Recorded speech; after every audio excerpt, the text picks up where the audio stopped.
والسماء ذات البروج واليوم الموعود وشاهد ومشهود قتل أصحاب الأخدود النار ذات الوقود إذ هم عليها قعود وهم على ما يفعلون بالمؤمنين شهود وما نقموا منهم إلا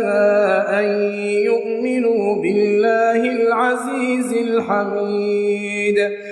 الذي له ملك السماوات والأرض والله على كل شيء شهيد